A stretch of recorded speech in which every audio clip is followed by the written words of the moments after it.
Hello, ladies and gentlemen. I hope I'm live and I'm hoping that the stream is also stable. This is my third attempt at streaming today. OBS has been reinstalled. There's a new version of macOS Sequoia on my Mac. Seemingly, the stream is also now working on my iPad, as you've just heard. Amidst all the technical issues, I forgot to turn the sound off there. Before we get into the Apple stuff, because obviously we are covering the iPhone SE 4 being confirmed for next week, I did want to start the stream, whatever part of it might work, if YouTube actually allows it to work. Routing Tailchat, by the way, I see you in the chat saying for the algo a second time. Yeah, I know. Thank you, man. And Tippermaster saying Tim Apple got him. Yeah, it's all pretty much futile. You get got in the end, and that's why I want to start this third stream again for today with the words of my favorite philosopher, Madara Uchiha. Let's just listen to him. Wake up to reality. Nothing ever goes as planned in this accursed world. Yep, that's how I feel. The longer you live, the more you will realize that the only things that truly exist in this reality are merely pain, suffering, and futility. Listen. He's talking about OBS 31.0.1, by the way, here. Shadows to be found as well. As long as there is a concept of victors, the vanquished will also the exist. Vanquished, that's the me. selfish intent of wanting to preserve peace initiates wars, and hatred is born in order to protect love. So good. So now you know how I feel. Hopefully you feel a little bit better than I do. And hopefully this stream works out a little bit better than the last ones before it. We still are seemingly at 0% frame drops and a pretty stable kilobit rate. So, ladies and gentlemen, welcome to a new stream with Mark Tech. Today we are covering Tim Cook's official confirmation of an Apple launch, so not an Apple event, coming next week, February 19th. He confirmed that on Twitter, which is pretty low-key for Apple, but they did something similar with the M4 Max last year, where they basically said that they would have 3 announcements coming next week, and that's how we got the new iMac, the new Mac Mini, and the MacBook Air family, the MacBook Pro family, of course, each one with slightly different chip configurations and stuff like that, so there was a lot more to talk about than just 3 products. Now we are getting the confirmation of 1 new member. Tim Cook is wording it this way. He's saying, get ready to meet the newest member of the Apple family on Wednesday, February 19, #Apple launch. This does, of course, coincide with Apple rejoining Twitter as an advertisement platform. They've been off it for 15 months, but because of all the power structure changes in the world, I guess you kind of have to bend the knee. I don't think Apple does, and I think this is a cowardly move. I've addressed it more in the stream going back 2 streams now, but obviously that shit is all gone, so I just wanted to say it again. Regardless, we are back seemingly technologically, and Apple is back with their first big announcement for 2025. Mark Gurman seemingly confirming once again that this is talking about the upcoming iPhone SE 4. Obviously, if you follow this channel for a while, you know that the iPhone SE 4 has been rumored for a while to be like an April release coming, this year. It's just that the rumors for the new iPhone SE have been around for like 2 years. So now Mark Gurman basically got a little bit panicked, kind of said it might come this week, then went back on that a little bit, basically confirmed that it's coming next week, and right after he said that, Apple basically is saying, yeah, you know what, Mark, you are correct, so hopefully we'll be able to live stream this one. It's not an Apple event, so there are probably no live stream limitations that we'll face next week. Seemingly, we'll also not be facing technical issues, because because right now my stream looks damn fluid, which is the main thing I wanted to achieve today. So I guess, all hail the small things in life, right? So yeah, this is fantastic. Again, I say again because again I've covered this in the last two streams. This is not a huge announcement by itself. It's an announcement of an announcement, but I do think it does line up kind of with how we usually would react to the announcement of an Apple event. I mean, sure, this might not be an Apple event, and Apple is not letting it anything seek through that, like maybe we'll get an iPad Air next week or an M4 MacBook Air.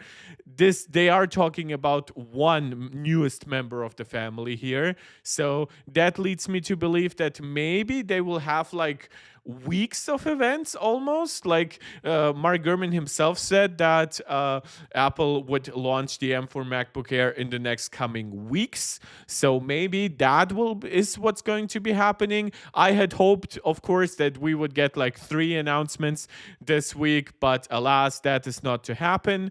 But at least Mark Gurman does get to keep his crown kind of as the Apple Jesus, as the most knowledgeable person in the Apple leaker sphere. He also predicted the yesterday's announcement, which, well, he predicted a small announcement for yesterday, for Wednesday the 12th, and he was correct. Apple announced their big horizontal health study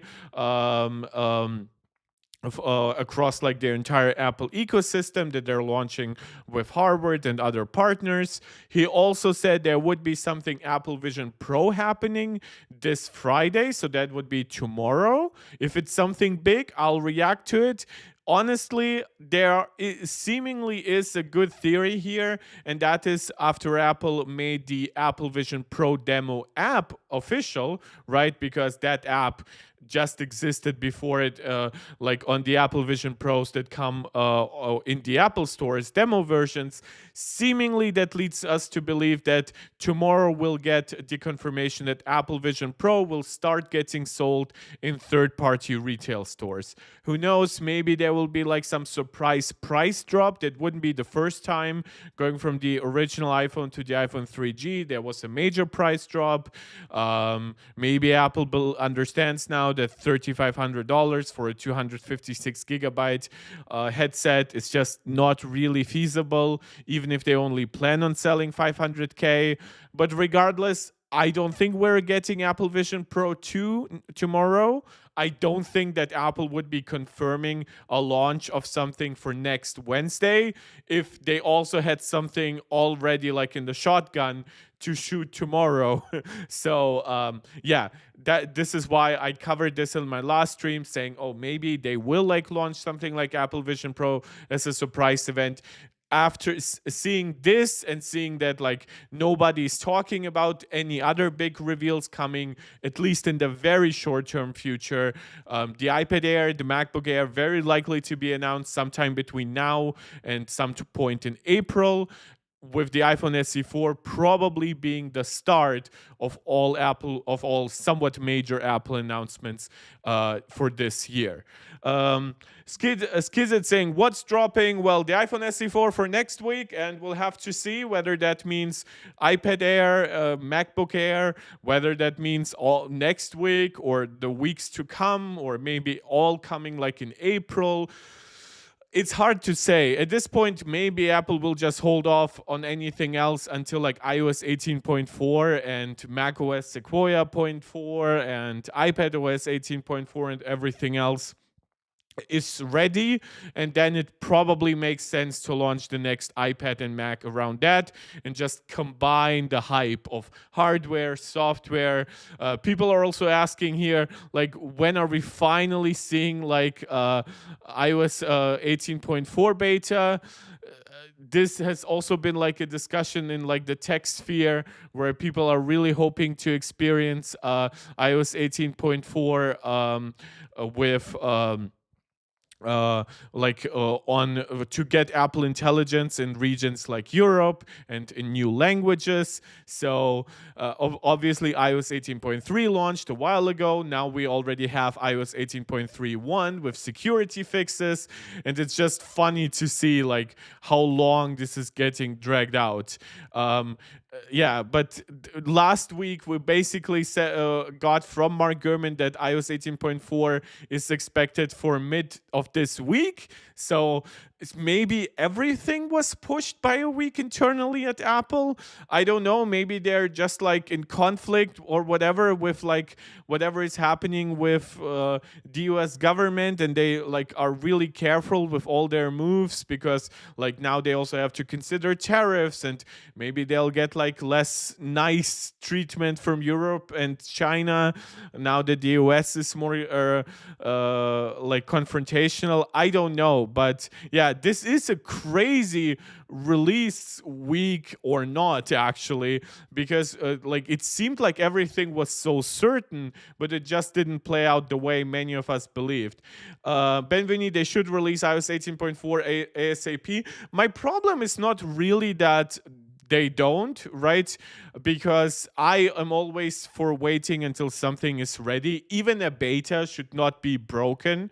But I am just a little bit confused. It's all slightly out of schedule. But granted, the entire world feels like it's slightly out of schedule, to put it nicely. I mean, my OBS felt more than slightly out of schedule, so I kind of understand why how sometimes even the smallest internal problem could result in potentially big delays, big internal changes. Maybe Apple planned like to launch the iPad and the MacBook, but then switched that around last minute, deciding, oh, we just want to sell out of the inventory that we have. Apple is a very well organized company, but life comes at you sometimes weirdly, and who knows, maybe Tim Cook had the flu or shit like that, and didn't know what he was doing for a week or something like that, and they fixed it now. And that's why they announced that it would be coming next week. But yeah, it's all pretty funny. Let me quickly see if there's anything new. So no, iOS 18.4 seemingly still not out. I had hoped, by the way, that by the end of this week I could like give you some feedback from myself how iOS 18.4 is performing for me on like my European devices, but that's seemingly not going to happen. So yeah, it's not like I don't live in rumors. I'm not disappointed here that, oh, Apple didn't launch the iPhone this week, or oh, Apple isn't launching iOS 18.4 the exact same way that Mark Gurman told me. But honestly, those rumors didn't just sound believable, they sounded like logical to me, so I'm more confused rather than sad. Like yesterday, for example, there was a state of play from Sony, and honestly it was phenomenal in my opinion. There were so many games, so much variety, but people ended up being crazy disappointed because the rumors leading up to it would be, oh, we would see a new God of War in Egypt, or we would get a remaster of God of War 1 and 2 to make them compatible with PlayStation 4 and PlayStation 5, or specifically PlayStation 5, right? And people, despite getting an announcement like Housemarque's new game, people were still disappointed. And I think that the rumor sphere is kind of treating us to these illogical reactions where we kind of expect something to happen, and then we grow insane, and people like me end up starting their streams with something Reality. like this. Nothing ever goes as planned in this accursed world. The longer you live, the more you will realize that the only things that truly exist in this reality are merely pain, suffering, and futility. Yeah, that's how I felt from my broken OBS streams, but also just at the confusing nature of all these launches. But I always try to hold myself accountable. I never want to be the guy who in 2025 presents to you like thought pieces about Apple turning into IBM, even though the IBM of 2025 is entirely different than the IBM that Steve compared with Apple negatively in like the late 90s. and early 2000s. So you can take that comment the way you want to, but this is why I do try to calm down. I try to present to you the facts. You see, there is not too much actually new to talk about today. It's more about me confirming, especially now that my OBS is seemingly working again. Zero frame drops, zero overloading of the encoder. The CPU is at a nice 8% utilization with CPU encoding, so that's fantastic. So, but we're basically saying, guys, come here next week. Obviously, come back. Also, in the meantime, if I have a smaller stream tomorrow or on the weekend, but we will be streaming when the iPhone launches and if it kills us. Benveni, in Minecraft. Benveni, I was hoping to see more information about Ghost of Yote. I literally bought PS5 Pro because of it. I fully understand that. Ghost of Yote, Death Stranding 2, those are two games that, by the way, Sony just confirmed in their earnings that they are coming in 2025. Now, I believe they mean financial year 2025, so that could mean all the way up to April of 2026, but they are still saying holiday 2025, like in their regular trailer and stuff. So my understanding is Death Stranding is getting its own huge stream at South by Southwest next month, and that's when we'll get a release date for Death Stranding. We also get a huge anniversary for God of War next month, and that should probably coincide with some kind of announcement. Could be something really small. I don't know, like one of those PSN avatar heads, right, that you get, or it could be like a remaster announcement. And I think that everything Ghost of Yote will have to wait after that, because right now we just got Housemarque's new game. Granted, it's a cinematic trailer. It's not much, but it's something, and it's confirmed for 2026. We got the Days Gone remaster, so that's something for Bend Studios to do. And I do believe that in April, Sony will give us a lot more. By the way, Ghost of Yote might not even be shown anymore at a small state of play. Ghost of Yote could be announced as its own state of play. We got that for like games like Horizon Forbidden West. Why shouldn't we get a full-on state of play just covering Ghost of Yote? Especially maybe if Ghost of Yote comes out this summer, which is what it's most likely rumored to be right now, that would be insane, right? So then why should we give it like a small trailer in the state of play this week if we can come around in April and present a much more polished thing by then as like a 15-minute state of play that shows you gameplay mechanics, gives you a small insight into the story, right? And similar with Apple, because this is still an Apple-focused channel, right? We know a lot already about the iPhone SE4. All that's left, kind of the way it is with, like, we know that Sony has other games. Like, we just want something official because we've been edged for so long by all these rumors and leaks, and even leakers sometimes debating with each other, right? But obviously there are some details left. Could it maybe have an A17 chip rather than A18, right? The iPad mini got the A17 Pro chip, just slightly bent with one GPU core disabled. 6.1-inch OLED display. What brightness will Apple target? Will this be like an 800 nit screen, like what Apple has been doing until like the iPhone 15? Or will it be like a complete surprise, like one of those more modern 2000 nit screens? Obviously, we have discussed whether or not it would be getting the dynamic island, or would it stick with the notch? Face ID, USB-C, we know all that stuff. Obviously, Apple Intelligence support is kind of crucial. That main camera, is it the exact one as in like the iPhone 16? Is it just as good? right? There's a lot that like in terms of details that we just want to find out, and of course we want to get our hands on it, and I understand it, but I'm just trying to tell you, don't get insane about any of this. I am here to cover this stuff with you, to have fun with you. I watched like a streamer yesterday who covers exclusively PlayStation stuff. In the past, he used to be very negative about Xbox. That's kind of how he got his breakthrough, but he's a nice guy. Like, he's not a console warrior, in my opinion. And during his stream, people were so negative. Like, they weren't like, oh, this wasn't what I expected, right? Or like you, Benveni, like what you were saying, oh, I really hope that I would get like Ghost of Yote. And that's probably what someone might care most about. Like, Ghost of Tsushima was literally my number 2 game of the generation for the PS4 gen, right? Right after God of War 2018. And honestly, since I only discovered The Last of Us during the PS4 generation, and that's my all-time favorite game, that puts Ghost of Tsushima at number 3, which is still insane.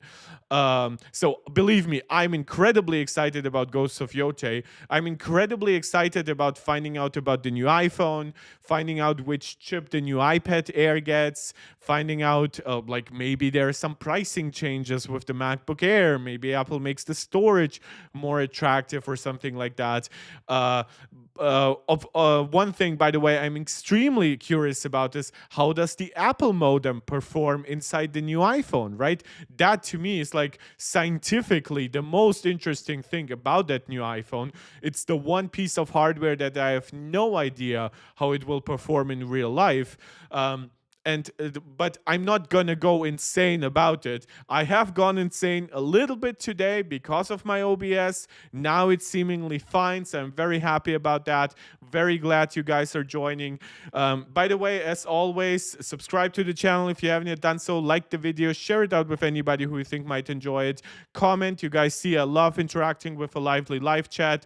Obviously, I don't expect too many people to find us after 2 failed streams. So thank you to anyone who is still there. Just seeing Angelica joining the stream, asking if I am online and saying super. Yeah, I am actually online. I apologize for all the weird delay shit, the technical issues. We are here and we are very, very much proud to stay. Yeah, and Tim Apple got me apparently in the beginning. Yeah, so that is for next week. Obviously, the iPhone SE4. There have been some smaller Apple stuff happening. Relay964 joining the chat, saying hi, Mark. Hi, Relay. Hi to everyone. Let me know what you think. Let me know what you're most excited about. Do you think we'll actually get like something beyond the iPhone SE4? Do you think we might still get iOS 18.4 this week? So yeah, there's still enough to talk about because there have been a lot of like smaller pieces of Apple news and rumors coming out. Yes, there is all the political shit. I'm trying to keep that out of it, like the renaming of the Gulf of Mexico to Gulf of America in Apple Maps and Google Maps. You guys know how I feel about all that stuff. So if you want my political takes, come to Twitter. I'll share them. Go to Blue Sky, motivate me to fully switch from Twitter to Blue Sky, and we'll have discussions over there as well. But there is actually one thing that I wanted to cover specifically about like iPhone hardware coming this year.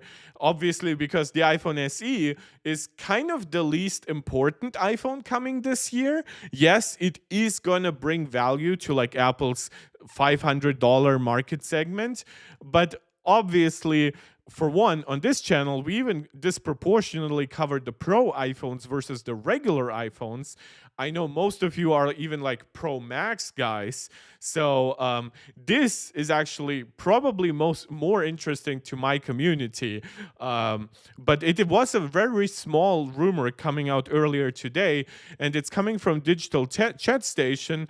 By now, a pretty reputable Weibo-based leaker. So usually I try to stay away from these like China guys, and by China I mean like they share on Chinese social media. They have very few like connections to actual media or whatever.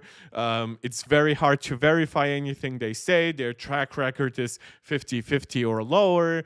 They sometimes just regurgitate talking points from previous leaks and rumors. But Digital Jet Station over time has proven himself to be kind of reputable, probably has some insight into some supply chain for Apple. Definitely not like a Min-Chi Kuo or Ross Young or Mark Gurman kind of guy, but probably worth listening to. By the way, really 964 saying, is the SE4 going to be $200 cheaper than the iPhone 16?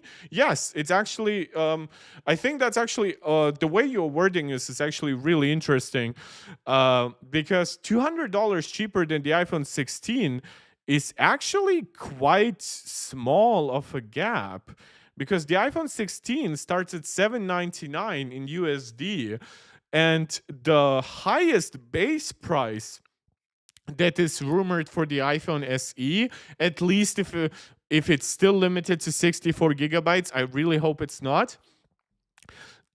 Honestly, it should be $499 in my opinion. Now I could see it being $549 for the 128 gigabyte version, and obviously the iPhone 16 starts with 128 gigabytes. So maybe at that point we would be looking at like a $250 difference, but the $200 difference is actually way too small. And there are some things here about the iPhone 16 that the SE4 will not be getting. For example, it does not have an ultra-wide camera. It does not have the dynamic island. It will have thicker bezels. Its display won't be as bright. It doesn't have camera control. It will have a smaller battery. Most likely, Apple's first-generation modem will perform worse than the Qualcomm modem inside the iPhone 16. So there are some differences here that would justify like a $200, even up to $300 price difference. But I do have to say, if you're somebody who looks at the iPhone SE and thinks, oh my God, if it's worth it for me, if it's $200 cheaper, then you might actually be very positively surprised by the outcome. Because I do believe that that gap, at least for the same storage configuration, will be at least 250 and could even be 300. So again, some give and take, $20 here and there. Sometimes Apple's like slightly weird price points. Plus, of course, depending on whatever taxes you pay, blah blah blah, right? All that usual stuff. But here, I would actually say, yeah, there will be a price difference here that makes the SE4 basically automatically, in my opinion, better value than the iPhone 16 is at MSRP. However, ironically, even though cheaper products usually get cheaper, right? And then high-end products, at least Apple products, don't even lose too much value.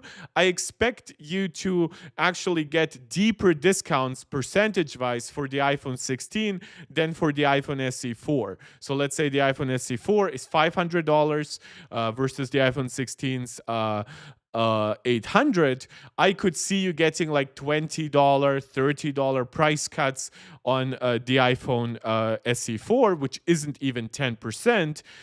But then on the iPhone 16, honestly, I see you getting it for like 720, even 700. Now, not through Apple, but through third-party retailers and through whatever discounts you get from carriers. So you'll get like a 10, 15% discount here. So keep that in mind, especially if you plan on buying the iPhone SE4 day one. Look at whatever discount you could potentially get for the iPhone 16. Of course, the iPhone 16 Pro, I could be recommending that too, but that's in a very, very different price bracket.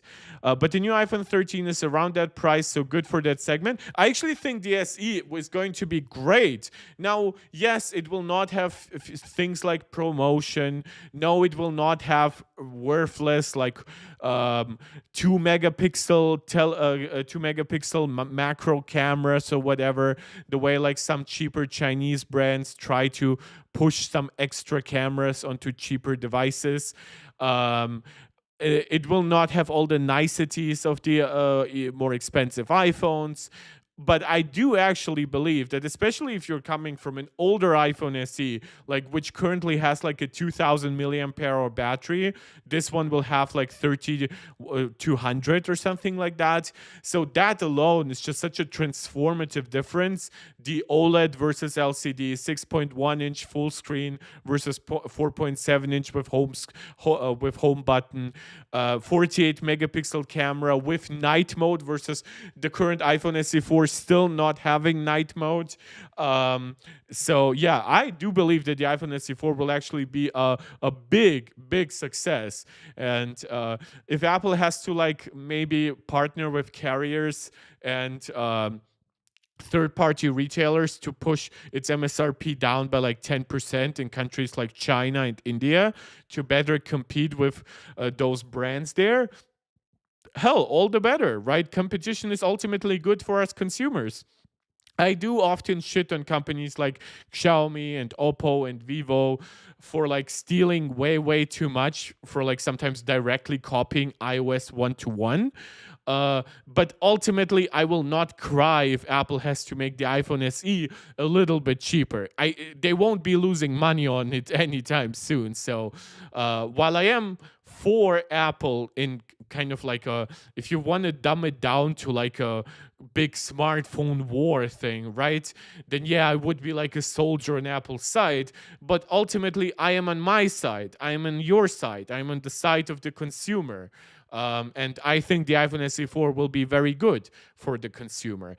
Speaking of a product that might not be as cheap for the consumer as the iPhone SE4, but probably a product that will outsell the iPhone SE4 despite a much higher MSRP, and that's the iPhone 17 Pro Max. Again, this is a rumor coming from Digital Chat Station, and while most likely while they are somewhat reputable, still take this with a pinch of salt. He is talking about the iPhone 17 Pro Max, and he's kind of talking about the rumor that Mark Gurman has talked about in the past, and I believe to a degree Ross Young too, though Ross Young has not been very committal to this specific aspect of like the iPhone 17 Pro screen. And that is, we had the rumor that the iPhone 17 Pro Max exclusively, so this would not be something for the entire 17 lineup, not even for the entire 17 Pro family, so just for the Pro Max, that it would be getting a smaller dynamic island.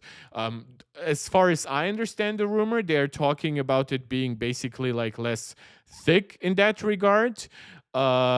Which would be cool, would definitely give it a more expansive feel to the screen.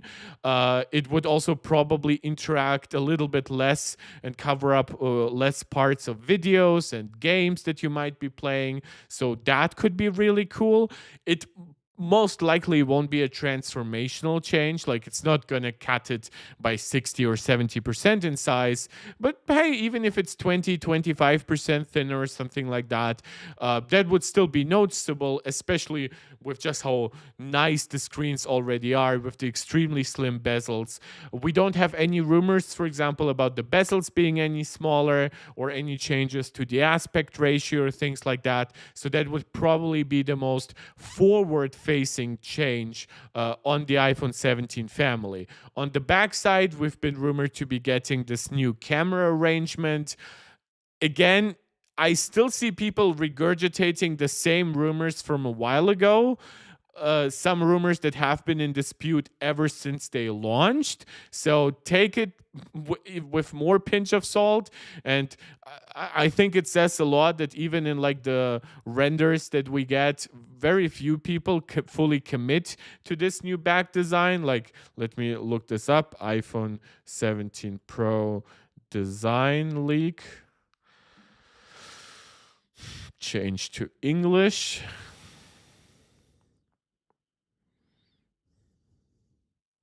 Yeah, so right, so people have been saying that we would be getting like this super elongated camera bump. Now most rumors that I see just make it like black and then the cameras would still actually protrude over that bump. So, which makes sense. That is the way the current camera bump works. But then the LED flash, the LiDAR sensor, the microphone would all be on the other side. So, by the way, this layup does not make any sense because we are rumored to be getting one basically universal line across the entire lineup. So no matter if you have a one camera setup or a dual camera setup or a tri-camera setup, you would be getting like those cameras in a row. That was one leak. Then some others said you would still have like the old camera arrangement on one side, but just a completely like irrationally positioned LED flash and LiDAR sensor. So I have no idea. The only way I could see this making sense if Apple is using this super big bump to also put in more hardware, right? Maybe not necessarily more battery or whatever, but maybe like more antenna hardware here at the top. I don't know, more space for like the front facing speaker or something like that. People have said very, very little. I think it might take us 1 or 2 more months before somebody like Mark Gurman comes along and says, you know what, guys, this is pretty much the official iPhone design that has been leaked to me. This right now, again, mockups can be truthful, but then do I have to remind you about iPhone camera fidget spinner? Do I have to remind you of these designs, right, that were like leaked for a while, where for no reason whatsoever, inside the camera bump, Apple would have a separate camera bump that would go specifically around the individual cameras, well, and combine them, but leave out the LED flash and the LiDAR sensor, the microphone. Why? What was ever going to be the thinking for Apple to like unify the camera bumps into one? At that point, it just makes more sense to unify the entire camera bump, like for everything, like for the LiDAR scanner too, for like you could put some extra hardware then underneath or whatever. If you're actually gonna make all of this a little bit taller, could probably have some internal space for some other components, not that much, and it wouldn't be as transformative as with that super elongated camera bump we just saw. But this was always just bullshit, and I wouldn't be surprised if whenever leaks like this happen, these leaks were actually plans by Apple designed to like find who the leakers are internally. So whenever Majin Buu posts shit on Twitter, always take it with a pinch of a lot of salt. So here, the leaker claims that the iPhone 17 Pro Max will adopt a meta lens for Face ID. It integrates the transmitter and receiver components, which will reduce the size and thickness of structural elements, resulting in a smaller dynamic island on the device. So the way they are talking about this, it's more like a sensor change, but that sensor like what's like still has like a lens system on top. So maybe the reason, for example, why somebody very reputable like Ross Young is not commenting on this is because it actually has to do like with non-display components, right?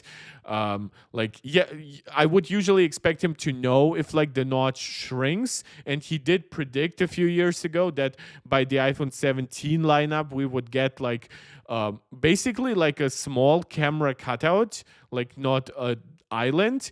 But at this point, I don't think that Apple will move away from the dynamic island design for the foreseeable future, because I actually think it's a very recognizable aspect of the iPhone's front-facing design, and especially if they're also like changing potentially the camera layout in the back a lot, then they might actually be very reliant on keeping the iPhone recognizable through small tricks like dynamic islands, that like very curved screen, right? For example, when you compare it versus the Galaxy S25 Ultra, which did get slight curves, but is still much has much harder edges here. So it's interesting. Not saying this is either completely believable or completely unbelievable, but I do think this is worth covering. Um, the technology will also be applied to the next iPad Pro and the rumored foldable iPad. Now, this to me, this is the one thing that makes me really skeptical about it, because I'm not sure if Digital Chat Station, from everything we've heard from him thus far, would have the sources for that. I wouldn't be surprised, for example, if Apple internally works on some stuff like that for everything, right? But what it means ultimately will remain to be seen, right? Apple could just be working on a very small bezel for the iPad Pro. If they manage to make the camera, the Face ID system, and whatever even smaller without like compromising quality or speed, then they could make the bezel a little bit smaller. I don't think they will ever fully remove the bezel and make it like iPhone bezel like thin. That just doesn't work too much with like because the way you hold your iPad. But I've seen people look at this and say like, oh, that means the iPad is getting a notch, and oh, all Apple foldables will have like, not notch, a dynamic island, or Apple's foldables will have dynamic islands and stuff like that. I'm like, not necessarily. So he could be correct here, but the way he combines those things does make it seem a little bit misleading. Might not even be his intention, but I just wanted to say, because that's the first reactions I've seen of it thus far. Maybe it's just irrational people on Twitter just jumping to conclusions, but I'm just trying to tell you, Apple could be using this meta lens, which does reduce the size and thickness of structural elements, outside of a dynamic island. Maybe like the next MacBook Pro could be getting a super thin notch with that technology, or a dynamic island. Yeah, sure, but you get it, right? There are a lot of different ways to utilize this. Unlike traditional iPhone cameras, which use curved lenses to bend light toward the image sensor, a meta lens is an ultra-thin, flat lens with microscopic nanostructures that precisely control and focus light. Obviously, this does conflict a little bit with other rumors where some have said that there will not be changes to the dynamic island this year, most notably Min-Chi Kuo. Now, Min-Chi Kuo has been pretty hit and miss ever since leaving the analytical firm he worked for, company. I'm not even sure if he left them. There were also conflicting reports about that. Probably should be doing some research on Kuo. But ever since he went all in on Twitter and sharing basically always first on Twitter, and I believe on his Substack or something like that, it has gone downhill. I feel like he has the need to provide leaks and rumors more regularly, but he doesn't have somebody like Bloomberg who will pay him good money for it. Hint, hint, Mark Gurman, who has like his weekly newsletter. He gets to like probably also advice on other tech reports and stuff like that. So again, just because Min-Chi Kuo says it's not happening does not mean this is incorrect. Will actually be interesting if by the end of the year we'll have to contest with the fact that maybe Weibo leaker Digital Chat Station right now has better sources than Min-Chi Kuo. But regardless of what's happening with the iPhone 17 Pro Max, it seems like the most likely outcome for the iPhone SE 4 is going to be a notch, which does make sense. Again, if we are looking at a pretty high value product, just from its capabilities, it does make sense to give it things that, at least from a design perspective, make it somewhat inferior to the other iPhones. It would have like thicker bezels than the Pro and the regular models, right? So that would create a clear hierarchy. Potentially, if the Pro Max gets like this new dynamic island, and then the regular models still keep the thicker dynamic island, front, and then the SE just gets you a completely different thing with the notch. The Pros have 3 cameras, the regular models have 2 cameras, the SE has 1 camera. The regular models and the Pro Max have camera control. This one only has the action button of all the button changes that have been introduced in recent times on the iPhone. So there is still plenty that will differentiate the iPhone SE4 from the rest of Apple's family. USB-C port, we would probably be looking at a limited USB-C port in terms of transfer speeds, so USB 2 speeds at 480 megabytes per second. That's also the speed of the regular iPhones, but who knows, maybe the regular 17s get like 5 or 10 gigabits, and the Pros are already at 10 gigabits. Maybe the 17 Pro Max gets something like 20 gigabits, right? We would then see clear scaling. I also expect the iPhone SE4 to charge more slowly, at least versus the upcoming 17 family.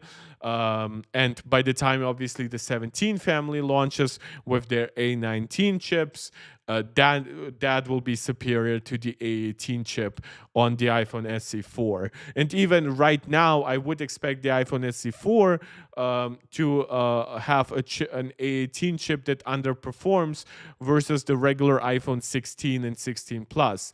They have 5 GPU cores in them. I wouldn't be surprised if the iPhone SE4 has an A18 chip that is slightly bent and has only 4 GPU cores enabled. So again, all of this is speculation, but it would line up with a lot of the things that Apple has done historically. And I'm just trying to kind of warn you guys. Like, sometimes we just expect the absolute best for the absolute lowest amount of money, and that's not happening ever usually, but definitely not with Apple, right? So I just thought that was worth covering it. We're still at 0% frame drop, so I'm very happy that I'm streaming today without technical issues. Thank you to anyone who joined. Thank you to anyone who heard me doing the Madara ramble. I don't think we'll have any other like releases from Apple or anything else right now.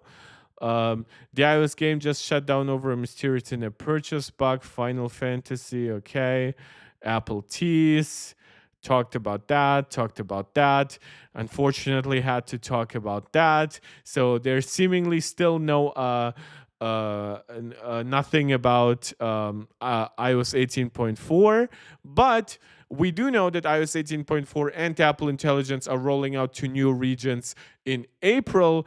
And the reason why I actually expected iOS 18.4 Beta 1 to come out today is because Apple probably dropped an embargo on this information, or it was just, I don't know, finished up yesterday, but the first one is much more likely. But basically, the chairman of the Alibaba Group, a big company in China, confirmed that Apple would be using their AI to start rolling out Apple Intelligence in China. So that would be a similar corporation. That would be Apple similarly.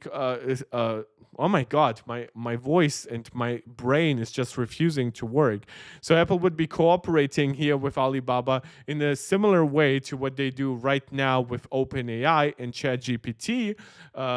And seemingly that ChatGPT should also be the partner in most regions outside of China. And Apple has promised to allow the integration of other AI services like Google's Gemini on top of Apple Intelligence. A lot of people speculated that Apple might launch Apple Intelligence in China in cooperation with DeepSeek, like that latest like revolutionary R1 AI model.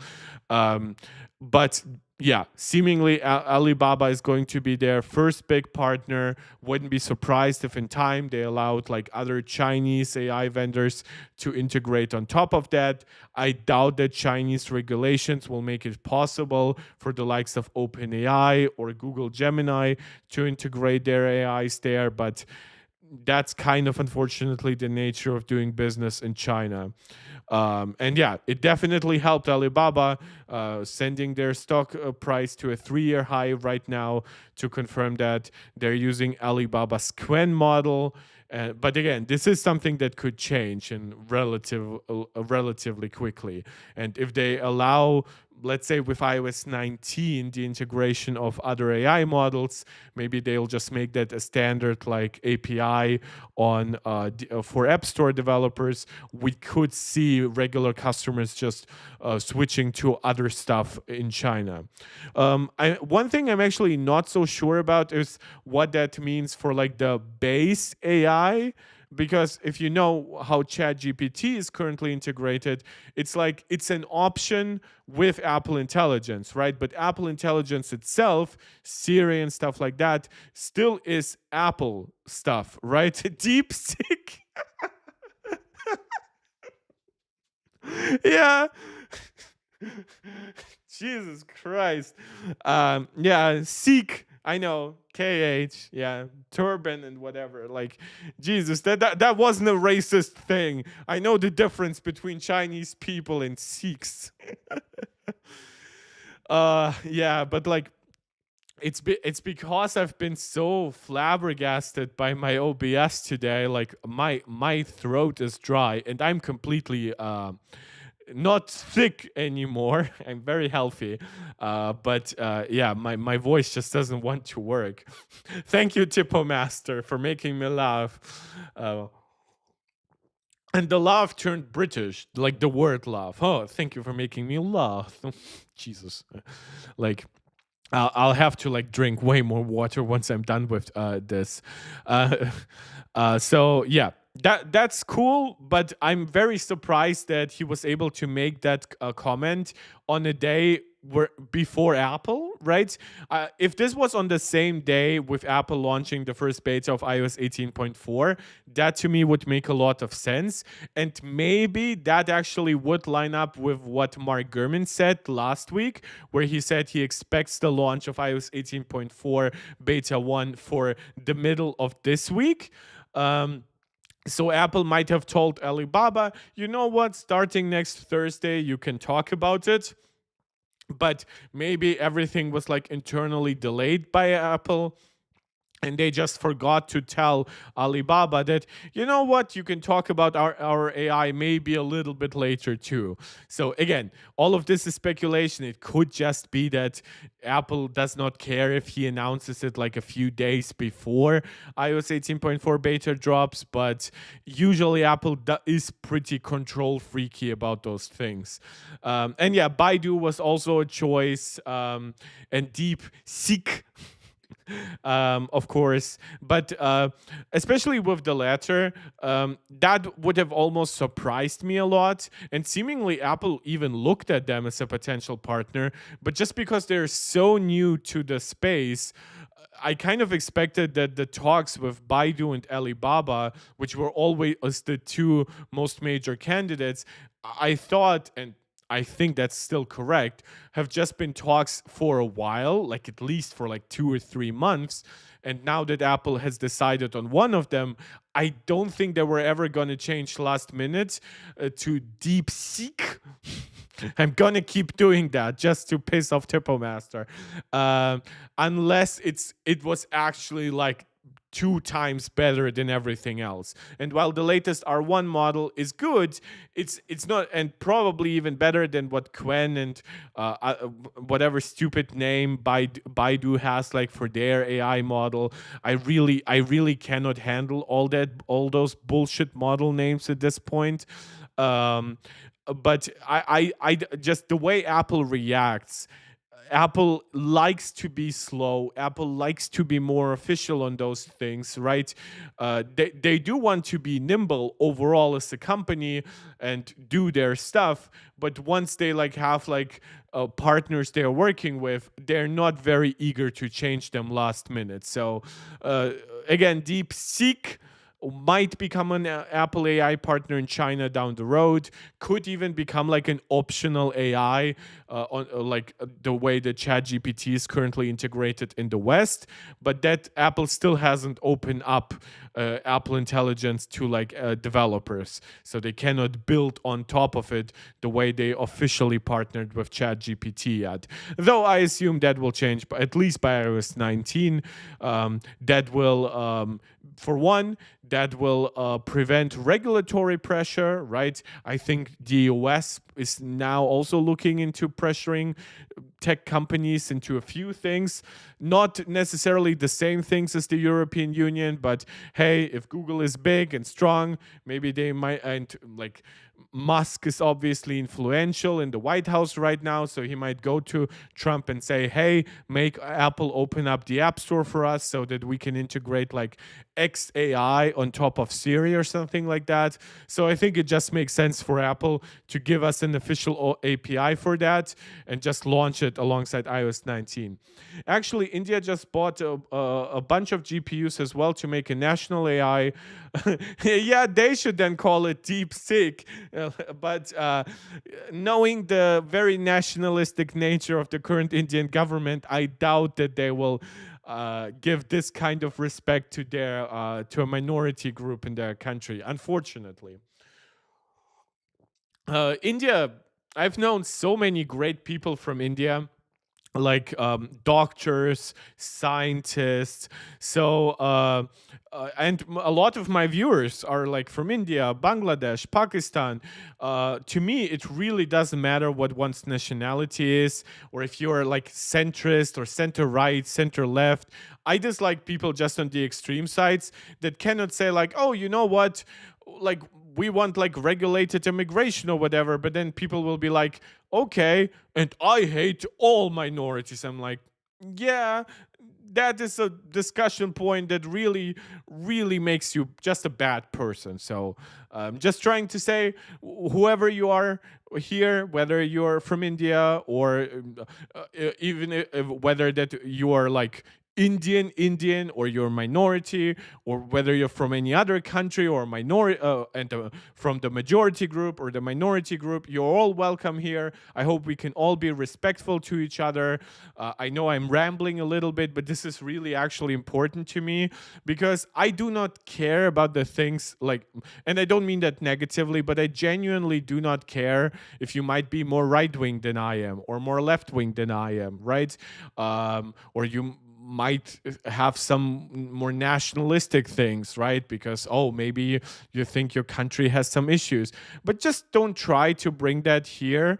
And that's not what you're doing, Tipo Master, by the way, in any way. I just thought it was worth addressing because I've seen that in so much weird shit. We just talked about video games, and I've seen like people comment that like, oh, that game does not have a white protagonist anymore. That's an attack on the white race or whatever. And I'm like, what? Were you dropped on the head or something? And the problem is that these people then pretend to be more normal, and then they join more like regular gamer guys, like gamer guys who might be like, oh, you know what? I feel a little bit more connection if I play as a guy than as a girl, right? But and they probably never even thought of race, but then these people come along and they say like, yeah, but have you never felt that you're also more connected to a white guy in a game than a black guy or a brown guy? And I'm like, stop poisoning those people's minds. They have enough issues as is. Sorry for that rant. I don't know. That video will probably get demonetized now for political content in a tech video, but who knows? All I'm trying to say is be nice, people. Don't try to overthink like you're like who you're better than, or who you have been wronged by like centuries ago. Just try to be nice. um Oh, by the way, one thing that I actually forgot to mention. Thank you for 95 Mac for putting that. I believe I covered that in my last stream, but that was still only like a Mark Gurman report. Now it's official. It came out yesterday. This is Apple TV Plus for Android, and I highly, highly recommend you download it. I also hear very good reports about the app from the people who use it. Right now, I don't have a modern Android device to test it out with, unfortunately. So if you are an Android user and you go to the Google Play Store, and you'll find that the Apple TV app has like horrible ratings of like 1 or at best 2 stars. That is not actually the fault of this new Apple TV Plus app. Those are the ratings that come from like the Apple TV app on for TVs. So whatever you're downloading now on your Android phone or tablet should be way, way better than that kind of low rating implies. So, and again, I strongly recommend you guys get Apple TV Plus. In my opinion, it's the best movie or TV show subscription service right now. I'll right after this stream, I'll actually be finishing up the 4th episode of the 4th season of Mythic Quest, so I fully caught up. Of course, full recommendation is always to watch Severance and check out Silo. The 2nd season wrapped up not too long ago, and there will be 2 more seasons. Apple is not canceling their shows in the same way that Netflix is. Apple is also giving their shows a nicer budget, so the shows look better. Usually have better talent for the most part than many Netflix created shows. So strongly, strongly recommend it. Yes, it's and I've said it last time too. It might not be the perfect streaming service if you like want to rewatch Big Bang Theory for the 1 millionth time, or you want to watch The Office for the 1 billionth time. That's all okay. I don't judge you for it. I like sometimes have Star Trek the original series just in the background. It's probably been on my TV for like 20 times at this point, all 3 seasons throughout all my years of watching it. But keep your mind open to new things, and the highest quality right now, in my opinion, is on Apple TV Plus. Like HBO just announced they will make yet another spin-off for Game of Thrones. So that leaves us now with House of the Dragon, that like night show or whatever. I believe it's called Night of the Seven Kingdoms or something like that.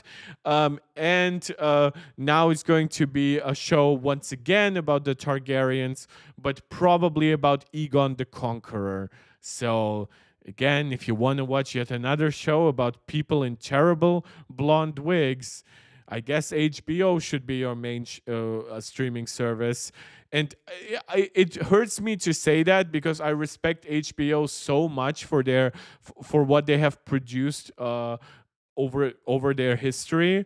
And even just recently, The Penguin was a phenomenal show. Slightly a little bit derivative of other like mob shows and gangster shows, but still extremely good. And it just hurts me to know that their biggest budgets, and of course The Last of Us, the adaptation was phenomenal, and soon we'll be getting season 2, but it just hurts me that their biggest budgets, because they became kind of like the Game of Thrones streaming service, are going into yet another Game of Thrones spin-off. And that's even before the next Game of Thrones spin-off launched.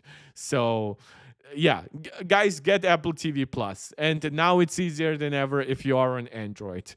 So let's see if there's anything more that I have neglected to cover over the last couple of days.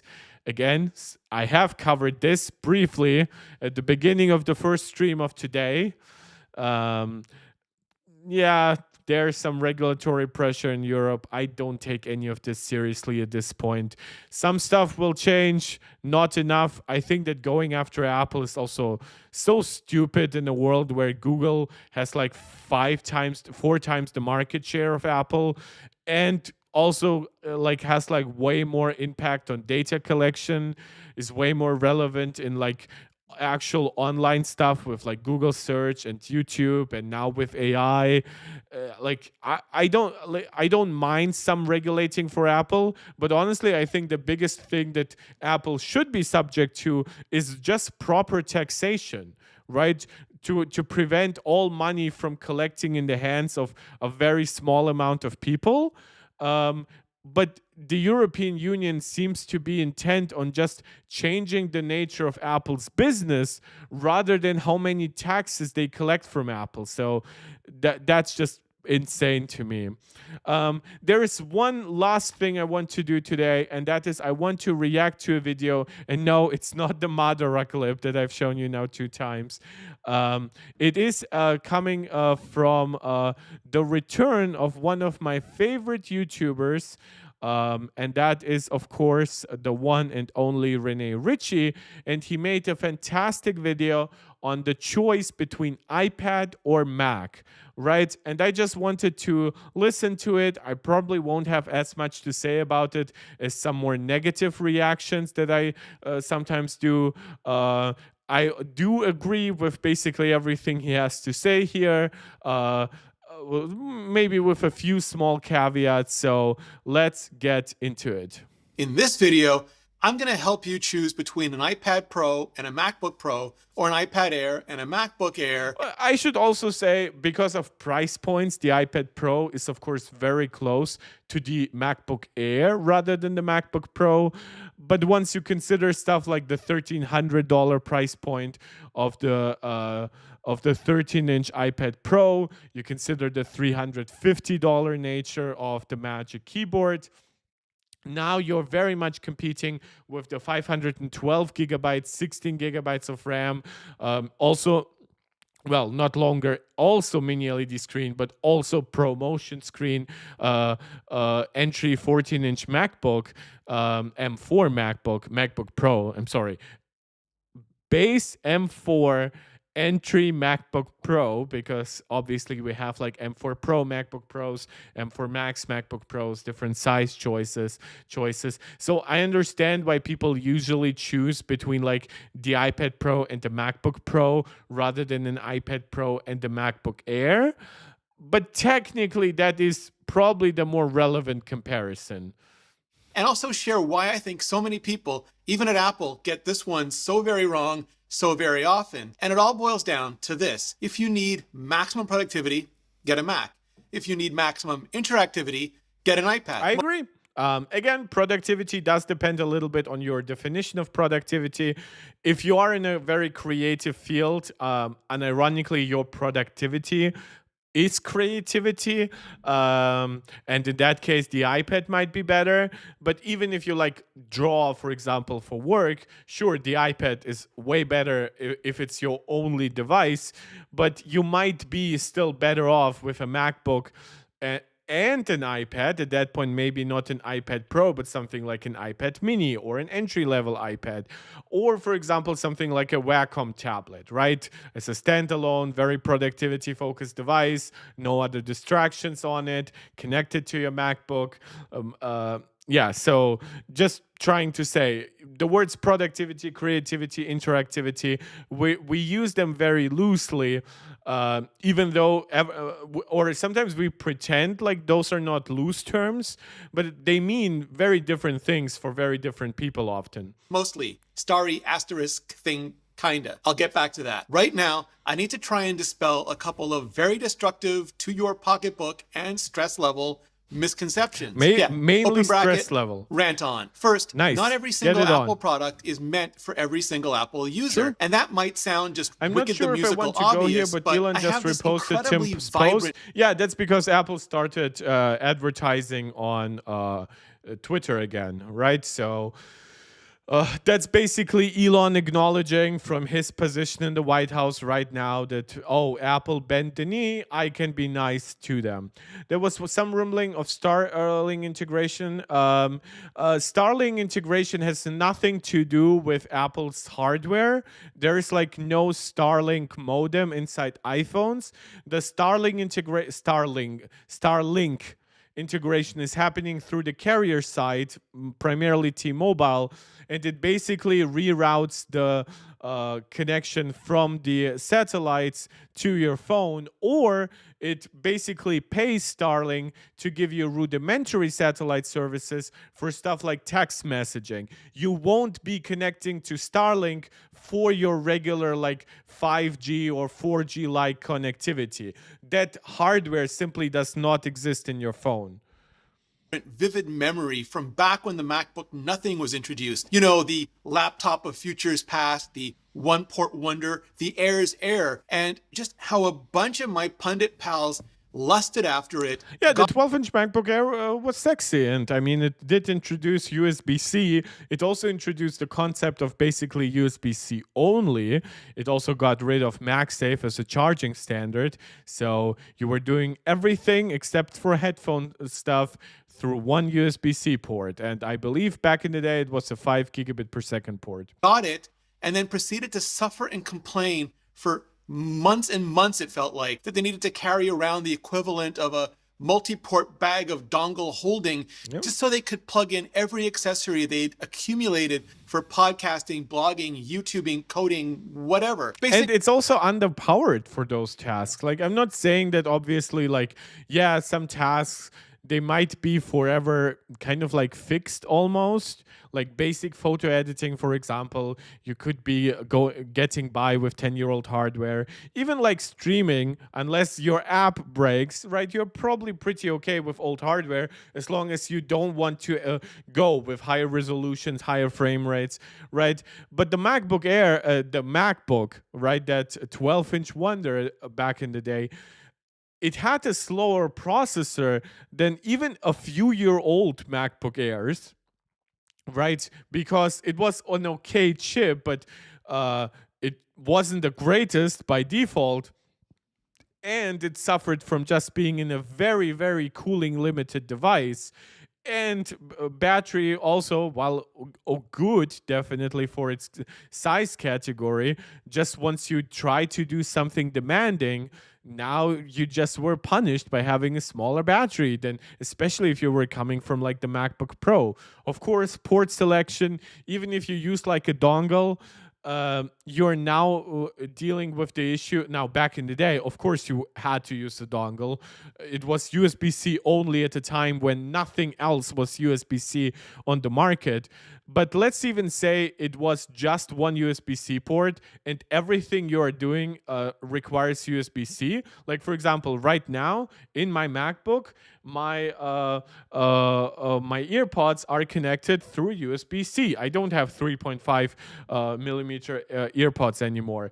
My microphone is connected through a USB-C port. My iPhone is charging and connected for continuity camera over a USB-C port. And then I have MagSafe charging, right? So what were you doing back in the day? Even if you go all in on USB-C, now you need a USB-C splitter or a dongle where USB-C one port turns into 3 or 4. But now you're also speed limited because, yes, 5 gigabits per second was okay back in the day. But if you're doing video output? Now that's basically all your bandwidth. So yeah, that was really a product for people who have gone wireless and they used USB-C for charging the way that like Lightning was on iPhone and iPad, and maybe for the very occasional like USB dongle or whatever, or your USB stick, your flash drives or something like that. But that's it. It was never designed to replace a power station setup. That's just I always got confused by the way people treated the 12-inch MacBook, but also the way people still treat the MacBook Air. I do believe it's cool, for example, that Apple is adding a second USB-C port to the MacBook Air. I'm very glad that Apple is also giving multi-screen multi-display support to the MacBook Air. But I'm just getting confused when people are like, oh, I need those features. I'm like, well, I know that Apple Silicon was a regression on those issues to a degree, but those devices still were never designed to be those like most extreme use case products. By the way, I'm seeing some frame drops Can it be that it's 0.2%? I hope that was just some regular internet issue rather than OBS getting buggy again after being reinstalled. As always, let me know. Guys, we actually have a few people watching right now. Please subscribe to the channel if you haven't yet done so. Like the video, share it out with anybody who you think might enjoy it. Comment. You see, I love interacting with a lively live chat, getting your opinions, your agreements, your disagreements. And you can support me here directly with direct donations, super chat, super stickers. You can become a channel member right here on YouTube or a supporter over on Patreon. Whatever works for you, let me know. For now, let's continue. Basically, cables popping from their hands like Wolverine with adamantium wilt. And all I wanted to do was take them in my arms, hug them, hush them down, walk them over to the very next table in the event center or Apple store and show them all the MacBook, you know, original recipe pros, not Mac milders with a bevy bunch more ports built right in. Because newer Hawk, ergo better Hawk. Newer than it, therefore better than it means the later thing is the greater thing, but that's not always true. In fact, oftentimes they're just very different things. Like a just released bicycle isn't necessarily better than a trusty years old tractor, not for hauling a fully loaded trailer any more than a production proof of concept for ultralight executives on constant flights was the right choice for high productive creatives needing to get shit done at their desks. And also some products, and I feel like people misunderstand that. I do not believe that the iPhone Air, as it's being introduced this year, will stay in Apple's lineup for very long in this shape or form. I do believe it's a little bit of a reference design. I would actually prefer for it to stay as like a prototype internally at Apple, and Apple just takes everything they learned from it and integrates it, like newer, higher density batteries, small, thin, but capable cooling, more efficient antennas and whatever, right? That's all cool. But look at the 12-inch MacBook. That was a proof of concept in many ways. That infamous Magic Keyboard that they introduced, right? The butterfly keyboard, I'm sorry. Or the solid-state trackpad. You see, one giant failure, one huge success. That those terraced battery designs for higher density, I don't think Apple does them anymore, but I'm not sure that they even need it. That was specifically needed because it had like that wedge-shaped shape back in the day, that wedge-shaped form. But now that Apple has moved away from wedges, they don't need it. But if they ever went back to like a wedge-shaped MacBook Air, I assume they would use everything they learned from like the terraced battery stuff, so that they could even use like whatever little curved corners there still are. Again, not excusing the shortcomings of those products. Like I think that an iPhone Air will launch with very limited battery life, cooling, bad camera capabilities, at least relative to its price. I'm not excusing that, but there is a reason why these products exist, and that's because the hardware that Apple utilizes first there eventually finds its way to other products. That was the case also with the original MacBook Air, which was very limited in many capabilities versus the MacBook and the MacBook Pro of its day, but it introduced concept like being flash only, so relying entirely on SSD storage. And it also introduced the concept of putting the SSD entirely on the motherboard rather than having like a separate flash drive that you would connect and that would use much more space. It got rid of any moving parts, so that increased its longevity relatively. There is plenty that Apple has done over their history, to make devices thinner, lighter, have slimmer bezels and everything like that, where the initial result was kind of, but now down the road, now that we have the benefit of hindsight, we kind of cannot live without that, and we actually celebrate those products. No matter how shiny and ultra sexy seductive either might seem in its moment on the main stage. Same with the OG iPads when the Mac was still stuck in Intel hell and Apple's A series was making those Core M, those Core. Every Lakes looked like coal-based blast furnace relics in the age of atomic fusion, of By the warp. way, guys, I'm getting one new breaking piece of news. Seemingly we didn't have any frame drops in the last few minutes, so I hope that was whatever happened there for a moment was just a blip. Let's briefly return to Mac rumors. From who? This is coming from Minchi Kuo. Supposedly, oh no, this is coming from Russ Young. Okay, so now that's really good. Apple is working on a 27-inch mini LED display that could come as soon as late 2025, display analyst Ross Young said today, I assume on Twitter. The display could be a new version of the Studio display that Apple first introduced in 2025. Mini LED. Yeah, this sounds like a Studio Display successor rather than a Pro Display XDR successor. The current version of the Studio Display uses a 5K LED panel, so no like individually controllable backlight zones, definitely not of the density that we find inside like the older iPad Pros and now and still the current MacBook Pros. That would be a significant update. I would be shocked if that also didn't come with ProMotion. Thus far, every mini LED display Apple has launched, except for the old Pro Display XDR, has ProMotion. And launching a device without 120 Hz in 2025 would seem pretty strange. Young says that the display will use mini LEDs from Epistar, while LG Display will supply the panels. That makes sense. And yeah, this is just context for what those rumors have been for Apple's like potentially larger screens and displays, monitors. But yeah, a lot of stuff didn't pan out true. But if it does, that would be, of course, amazing. Yeah, we lost somehow 70 frames somewhere, but I just cannot help it. OBS is just really pissing me off.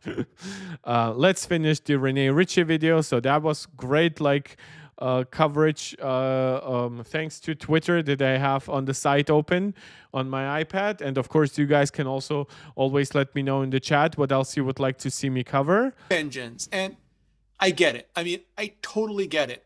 iPads have just so often been so technologically ahead that people who, by all rights, that know they stuff should be was getting like a 20 Mac, minutes old. still get them instead, and then proceed to suffer and complain for years and years now, it feels like, that the iPad should basically just be a Mac with a peel-off display. And even today, with its ridiculous thinness and tandem OLED display, the iPad Pro seems so far beyond a Mac in so many. Yeah, I mean, it is a touchscreen. It does support Apple Pencil. There's no OLED quite like tandem OLED right now on the iPad Pro. Yeah, definitely a lot of cool stuff. Ways other than actually being a Mac, which, second, the iPad is not and should just never not ever be. This is, by the way, why I like Renee. It's not just that he acknowledges what is true, like, but I think he also has a philosophy that's just more similar to mine and more similar also to Apple's, which, while I know some people will be like, well, Apple is a company. Like, yeah, but that company is made out of people. Some people will say like, oh, the iPad doesn't have macOS because Apple fears cannibalization. And there might be an element of that too. But the iPad from its inception was supposed to sit somewhere between a smartphone and a laptop. The fact that this hasn't changed is actually remarkably consistent on Apple's part. They probably could charge you like $1,600 for the iPad, for the 13-inch iPad Pro as it currently is. They could probably introduce a $2,000 iPad Pro with like 15-inch or 16-inch screens, and then design like $500 keyboards for them, and people will buy them if they are macOS based because people have this love for macOS, but it would entirely break those devices as nice to use tablets. So Apple does have some beliefs just beyond money. Not just because there's already a Mac, even though there very much is, or that they really just want a Mac with a touchscreen, which there very much should be. I'm still iffy about Macs with touch because on the big studio displays, Pro Display XDRs, we just covered the potential of a mini LED one.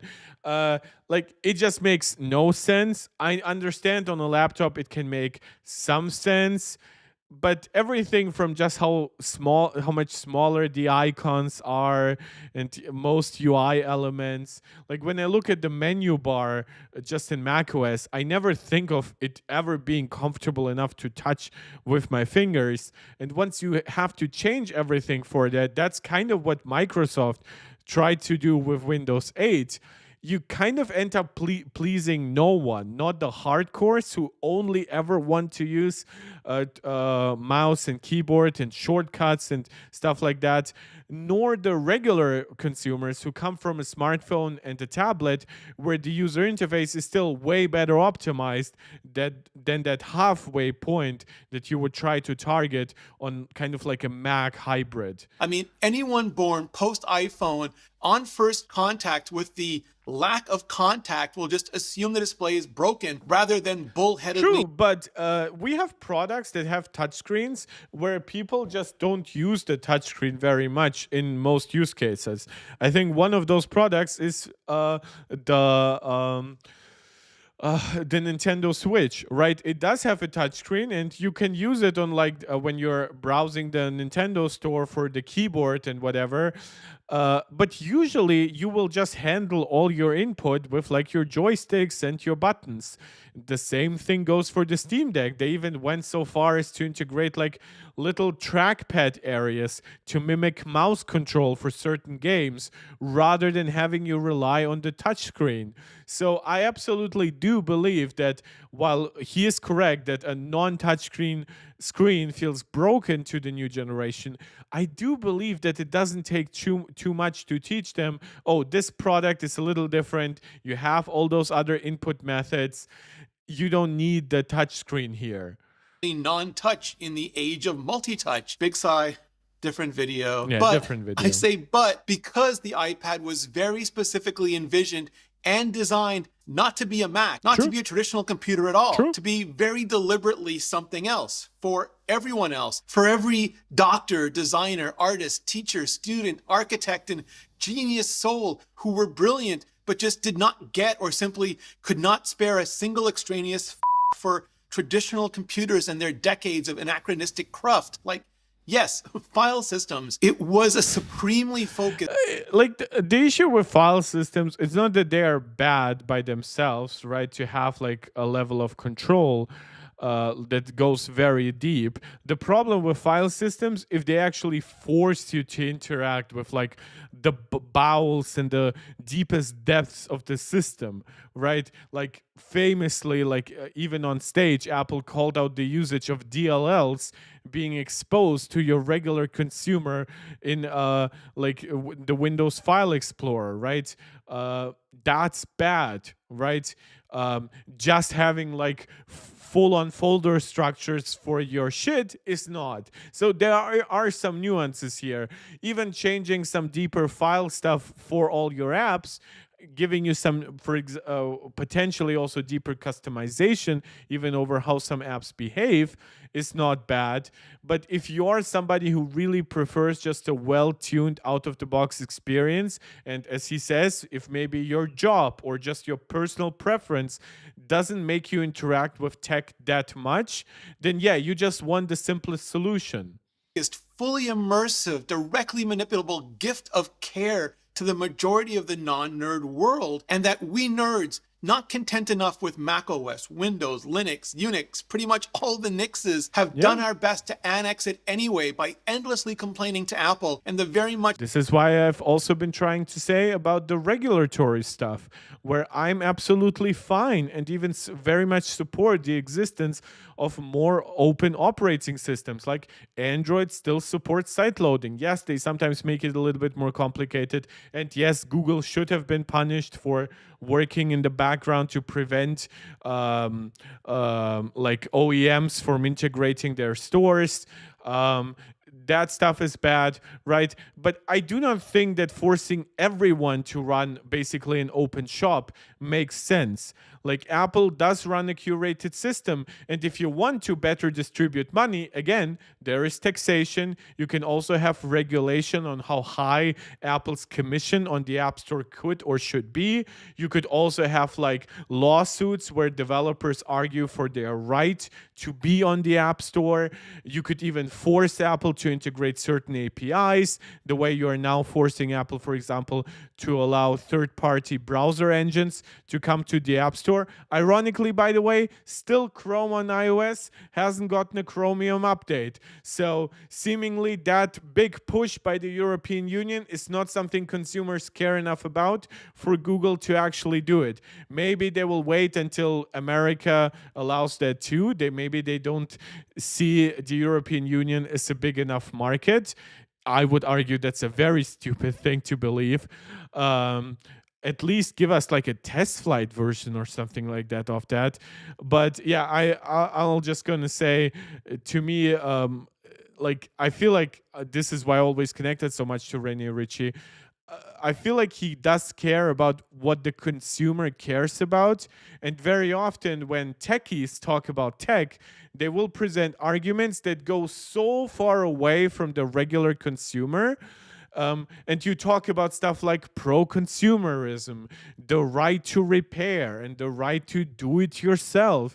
And those are all nice and cool things, and they aren't bad or evil. But if they fundamentally change what consumers actually like about the product, then they are bad and they shouldn't be forced upon a company.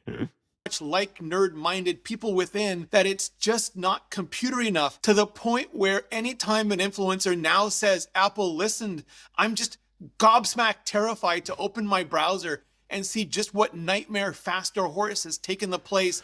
And I will say that about my own MacBook Pro, by the way. One thing where Apple listened, I have to maintain that I would be better off on my MacBook with 4 USB-C ports.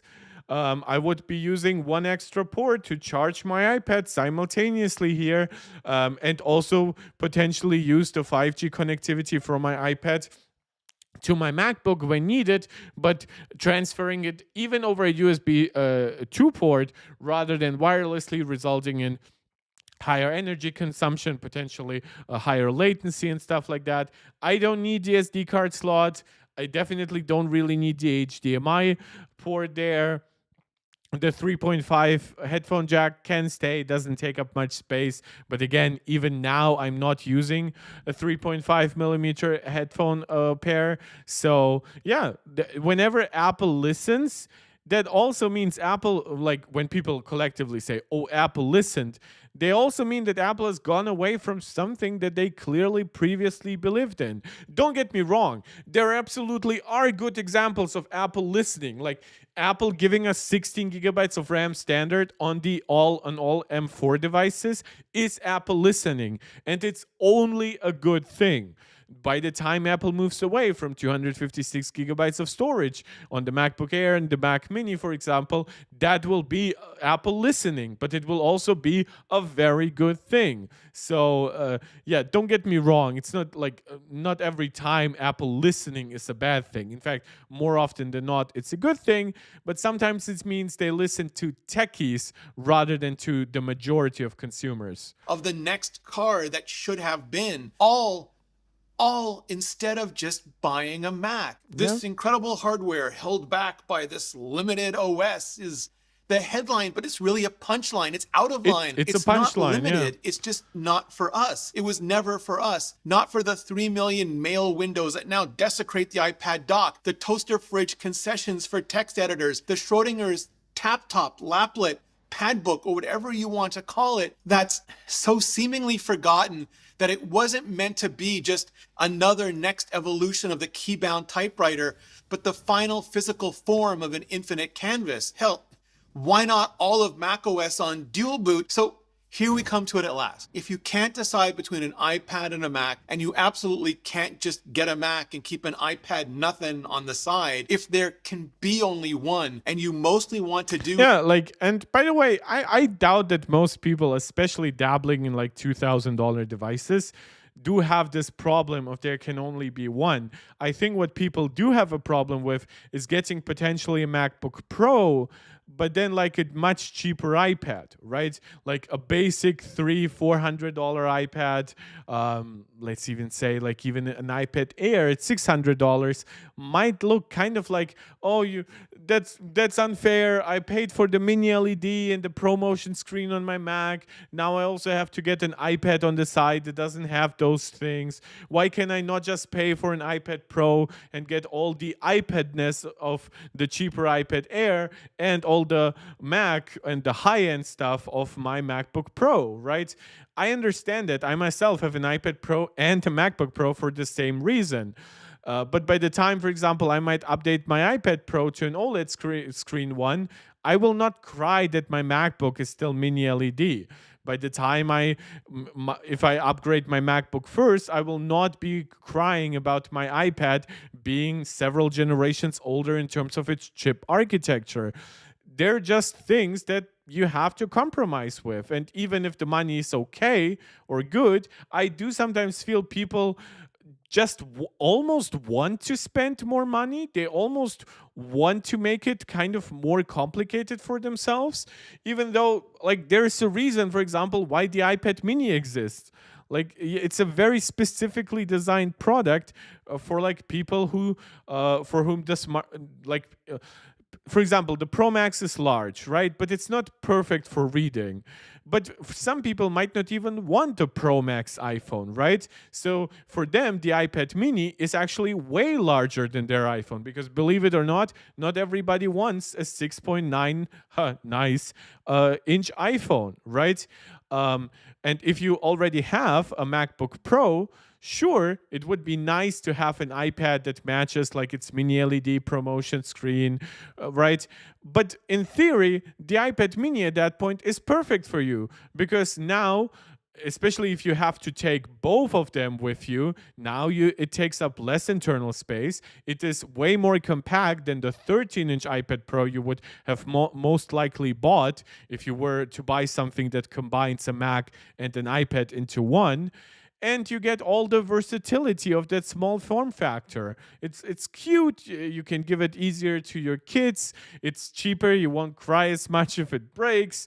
Like people should often learn to be a little bit happier about using something older or something cheaper. And I myself struggle with that, but I am learning. I did not update all my products as much in recent years as I used to do.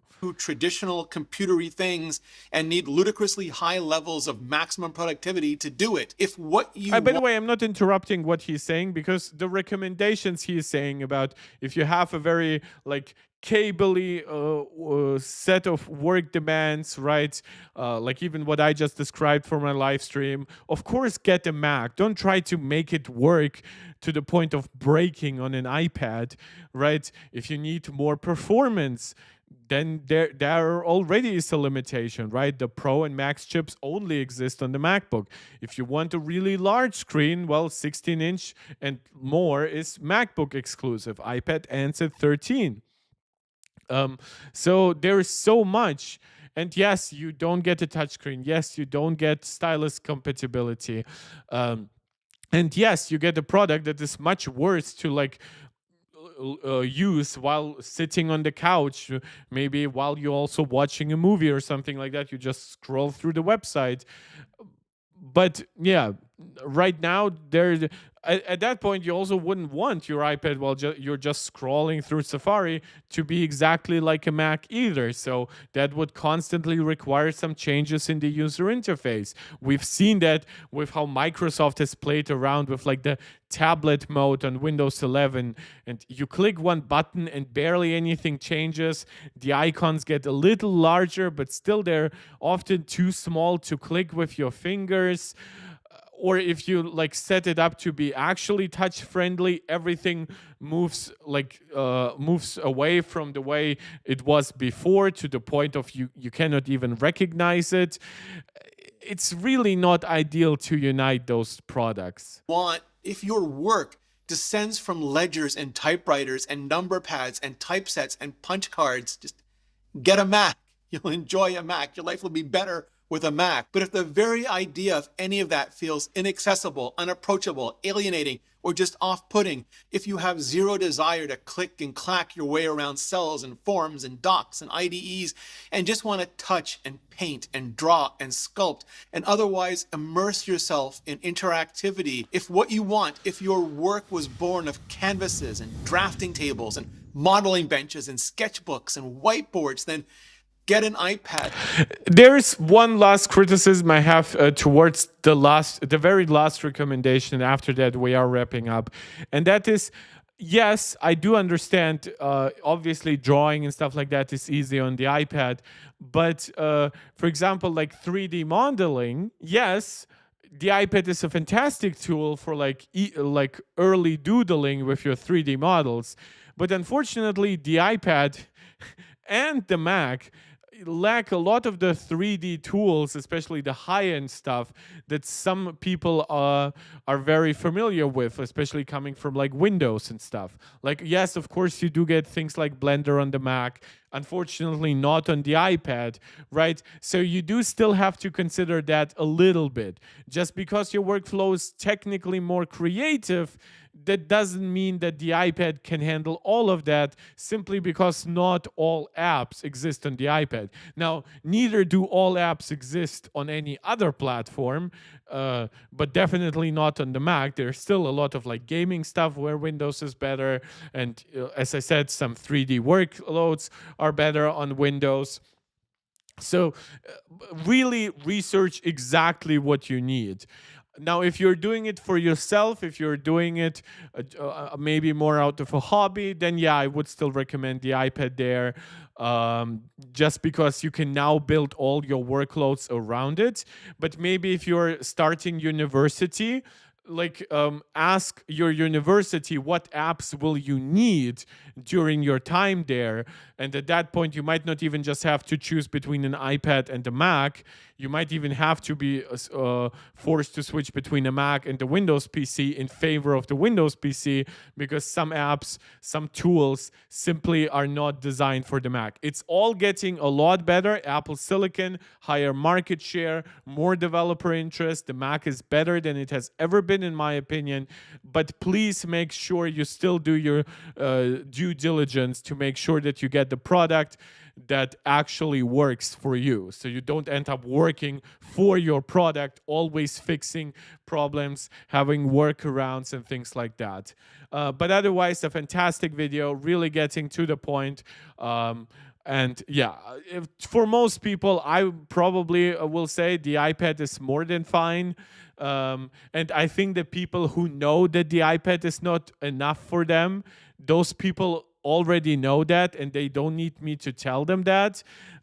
So I'm very happy that we have Renee back and talking about these issues, these almost like cultural issues inside the tech community of like, what is a PC? Like, I've seen people say that because the iPad doesn't have a desktop OS, it's not a PC, or it's not a computer. And I'm like, you know that a computer is just like a calculation machine, right? Like, your smartphone is also a computer. It's not a PC, even though, yes, it is a computer that is personal to you. But at least PC as a term, we've kind of have been associating it more with like Windows devices. That's why we had like not like Mac versus Windows ads. We had like Mac versus PC. So if somebody were to tell me the iPad is not a PC, I at least can understand that. But when somebody tells me the iPad is not a computer, then I'll just have to say, now you have gone too far, and you're also ignoring all the improvements that Apple have given the iPad over the years, all the extra functionality. By the way, sometimes, as Renee pointed out, to the point of confusion, where some systems on iPad conflict with each other, like regular multitasking versus stage manager, for example. So and that stage manager exists precisely because of techies who asked Apple to make the iPad more PC-like, more into a traditional computer. So yeah, I'm very glad to have Renee back to talk about this stuff. We will be reacting to him in the future whenever he provides his thought pieces. Maybe we'll sometimes disagree. Today we obviously more agreed than disagreed. That's about it for today's video. Let me see if there might be anything new to talk about. Just like the surprise of the potential new mini LED display. Seemingly not here. And let's look at 95 Mac. Prime Video just launched a big new Apple TV app update. Oh my god, I hope it's less broken than before. Like, I am always afraid when there are big redesigns. But it has been okay on Prime Video, but it's never great. So I really hope it does improve some stuff. But yeah, seemingly iOS 18.4 still hasn't come out yet. So that leaves today's biggest piece of news, still the confirmation of a new Apple product. Most likely the iPhone SE 4 coming on next Wednesday. Expect me to definitely go live then with you and analyze it. Probably we might already know pretty much everything about it, but there might be some details about it.